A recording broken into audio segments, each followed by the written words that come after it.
With a few strokes on a keyboard, artificial intelligence is innovating communication in the spaces of healthcare and education. But a recent report from the conservative Texas Public Policy Foundation suggests policy lawmakers could pass to counteract bad AI actors. We see with these nefarious tools, even though it's a small percentage of companies, there are life-altering consequences, and it can be a matter of life and death. McAllen Senator Juan Chuy Hinojosa pre-filed 2 bills targeting the creation and sharing of explicit deepfake images. One establishes civil liability for victims, and the other creates criminal punishment for those who publish explicit sexual images. Technology, as it advances, we have to make it accountable, responsible, and maybe sometimes have government come in and play some guardrails. His bills address only a small part of the emerging tech, but Hinojosa doesn't expect much pushback. This is a very bipartisan effort. With a month until the legislative session, 14 bills are pre-filed related to artificial intelligence, but more are expected.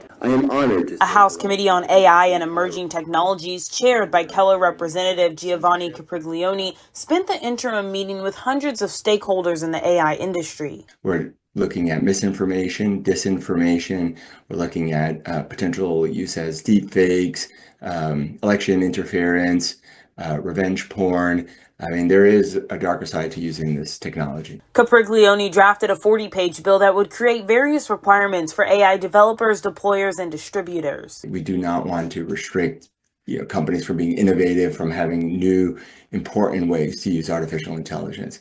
But first and foremost, we have to make sure that there are guardrails that protect all of us when using these tools. This will be one of the, if not the defining bills next session. And possibly a defining bill for the country, as some policy experts believe Texas will create a framework for legislating artificial intelligence. We have the tech talent, we have the venture capital, we have the great institutions that California does to a certain extent. What's unique is that we have the Texas values. Capriglione expects his legislation to be filed before the new year. For Capitol Tonight, I'm Erin Davis.